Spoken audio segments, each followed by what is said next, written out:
might, think twice about this, but do you think he's deserving of a top 5 contract in college basketball just because he hasn't won a national championship? Yeah. And there are some other coaches that aren't in the top 5. I think it's a good question. I do think that he is a top 5 coach. A lot of this is going to be based on value and just, your value to the marketplace is whatever the market's willing to pay you. Yeah. And I think that he is that right now.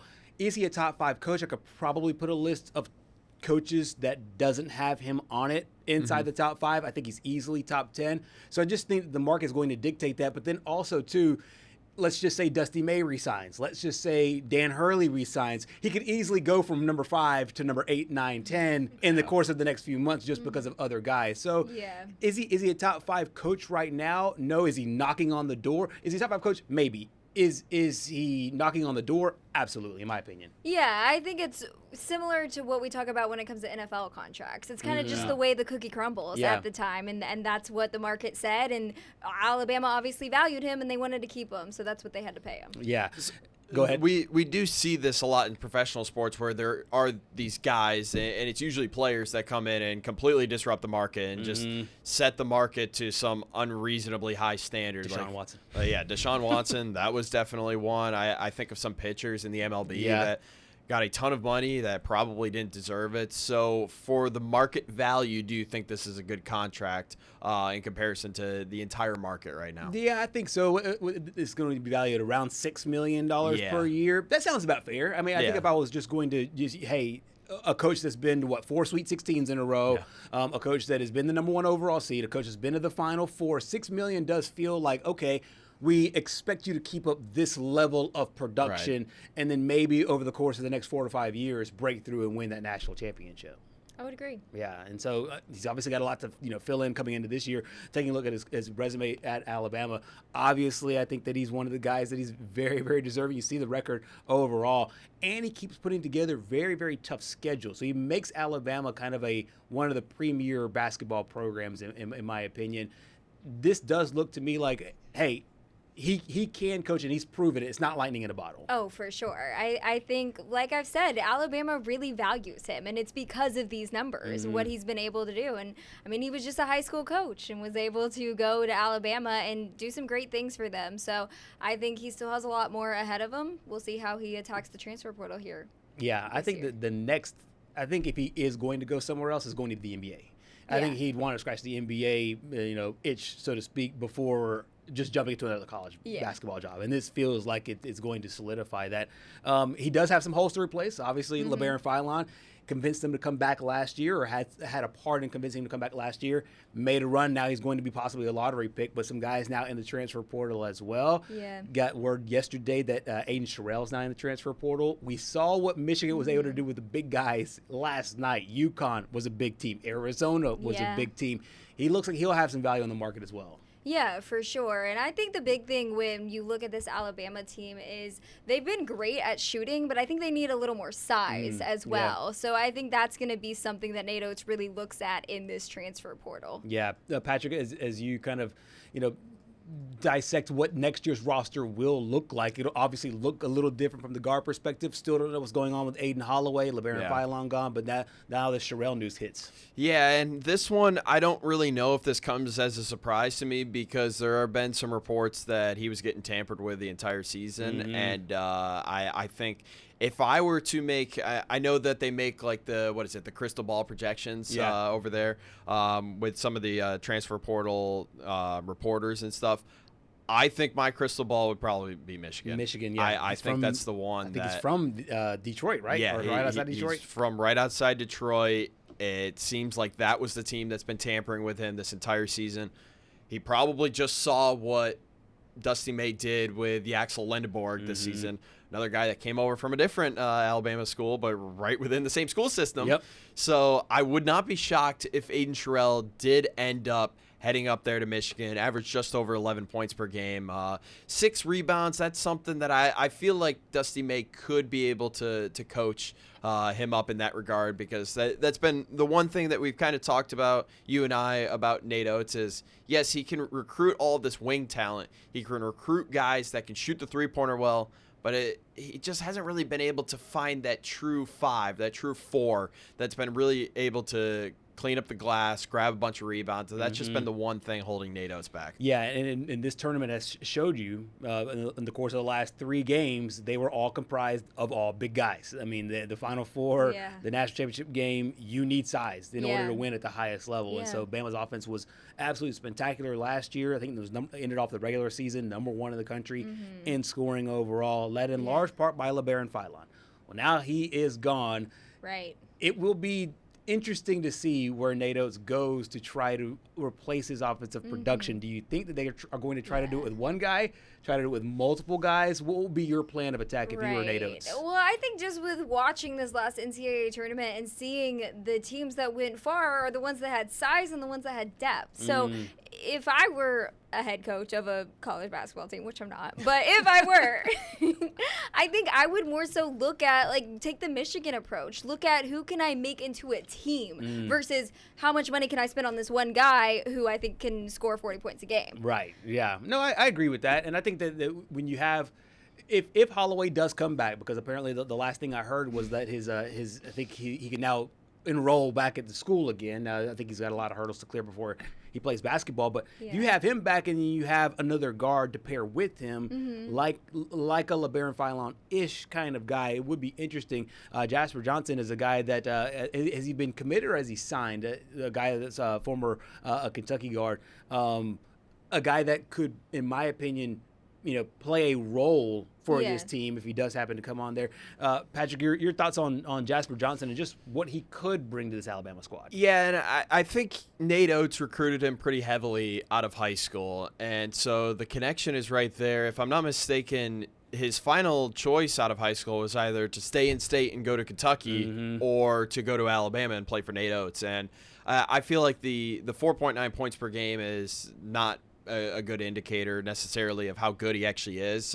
He did appear in 30-plus games, didn't start a single one, but that was kind of to be expected because Kentucky had just thrown out so much money to some of these other guys. And it's like, all right, I spent so much money on these guys, I might as well get my money's worth out of them, even if they're not the right guys to be playing. Right. So I think Jasper Johnson realized, hey, this is probably not a situation that I necessarily want to be in.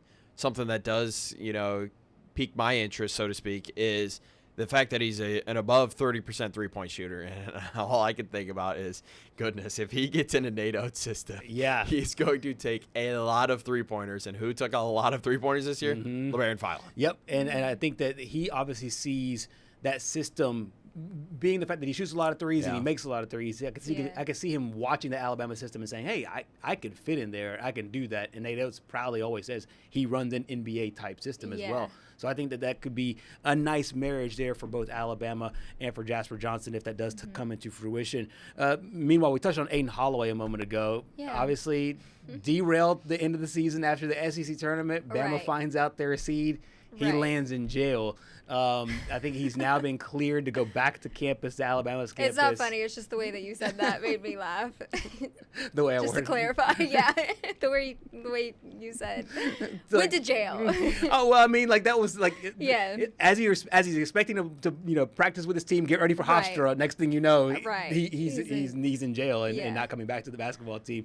That aside, though, do you expect him next year to be back on this Alabama squad? I think the thing is, we've seen players go to jail and return on the roster. I don't think it's out of the question by any means. I mean, Todd Pettiford for the Auburn Tigers went to jail over the summer, and he played the entire year for Auburn basketball. So I do think there's probably some things with the court that need to be figured out before Nate Oats makes the decision.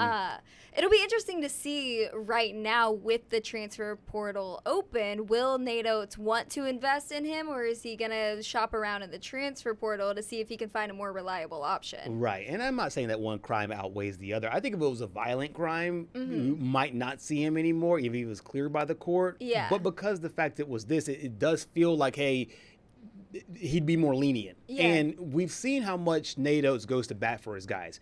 He talks about Charles Bediako for forever, and he's like one of those, it's a mafia mentality. Once you're in, you're in. You're us. You're with us, you're with me, you're with this program. And so I think if Aiden Holloway wants to come back, which he fits well in the system as well, I think Nate Oats will find a spot for him to come back because he already knows the system. Yeah. He already knows the plays and the sets.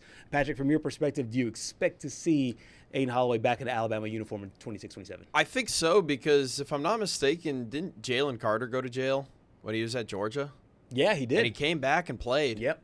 So and if I'm not mistaken, that was a pretty serious crime that Jalen Carter committed too. So I honestly wouldn't be shocked if he did come back. But at the same time, I mean, he probably, I don't want to say he burned any bridges, but there's probably going to be some relationships that need to be fixed just because this guy severely let his team down in the most important time of the year. And not that it would have necessarily made a difference in the run. I still think that their max was the Sweet 16. Like, nobody was beating that Michigan team. Like, let's just be honest. I don't think anybody truly could have stood a chance against Michigan. Maybe Duke, but, I mean, at the same time, it's like, all right, beat UConn, and then maybe you would have had that opportunity. Right. I think that he will be back. I think he will suit up for the Tide next year, but he's going to be on a very short leash. And there's going to be a lot of relationships that need to be amended to and tended to and honestly fixed and healed because he really did, in a way, let his team down heading into the most important time of the year. Yeah, no question. Let's take a way too early look at this team. And I know there's going to be a lot of holes. There's going to be a lot of holes here because you're going to say, and naturally people will go, you're going to say, hey, look, we don't even know. They're losing their leading scorer. They're losing a bunch of guys. Right. But your far away look at what this basketball team will be. You know, actually, you want to marinate on it, or do you want to? No, I can go. Go ahead, give it to me. I think just off of the vibes of Nate Oats and what he's been able to do, I'm going to put them in an Elite Eight. Elite Eight? Oh, wow. Yeah. Oh, okay. Wow. So you're okay. I think so. Okay. Wow. I think because he's going to have some returners. He's going to hit the portal pretty hard. He's coming off of a brand new contract. He's going to have some confidence. I see them going to an Elite Eight. Yeah, you went way more specific than I thought you were going to get. I thought you were going to say like 22 They're going to beat Auburn and then, like, finish third in the SEC. He's like, no, second weekend, second game of the NCAA tournament. And you know what? Write it down now. I respect it. it. I'll bookmark it here on April 7th What do of you 2026. got, Patrick? I like second weekend again. I think he'll find a way to get back to the second weekend, even though I definitely think this team is going to regress a little bit this year. Yeah. Just it's so hard because, you know, you don't know who they're going to go out in the transfer portal and target, but there's one guy that played for a school that I like, and Donnie Freeman, that is in the portal right now. I think he averaged like 17 points per game for Syracuse. That could be a decent pickup for Nate Oats. He can shoot the three. He's really good in the mid-range game, and I think he would slide in very nicely at the three position for Nate Oats. But they definitely, I personally think that Jasper Johnson needs to be up on the list if you're Nate Oats, because that could be a guy that could slot right in, almost play your two. Let Aiden Holloway, if he comes back, play the one. So that way you've got a guy that can shoot the ball pretty well there at the shooting guard. You've got Aiden Holloway, who does have experience, and then the three could be Donnie Freeman, and then you got to figure out the 4 and the 5, and you got to get size, and you got to be able to, you know, that is, I don't know how you feel, but I almost feel like his additions at the 4 and the 5 are going to almost make or break next year. Because he could get all the guards he wants. Right. All of the guards in the world. They could make like 300 3-pointers next season and just be absolutely unreal. But if he finds another group of 4s and 5s that can't rebound the basketball, it's going to be the same story. That's exactly right. And to that point, I think that there is a value in knowing your weaknesses and being able to attack those weaknesses. That's why I do think they'll have a good season. Now, the record, because he likes to schedule really, really tough, the record might not look as great as some of the other teams because they might lose some games, especially early, because I do expect them to try to play Michigan, to try to play Arizona, to try to play all the hot teams. And then on top of that, in the SEC, will they be better than Arkansas? I mean, I've taken a look at all the top teams in the SEC right now. Arkansas, Florida, possibly Kentucky. See what Georgia's got coming back this year. See what Texas has coming back this year. I don't see any of those teams being significantly better than Alabama is right now. So I do see them next year 25-plus wins, a top four seed in the NCAA tournament, which would be around Sweet 16, Elite Eight level. Yeah, so I agree, and I think it's going to be critical to see who he gets in the portal. Yeah. And if he's able to add some size. Right.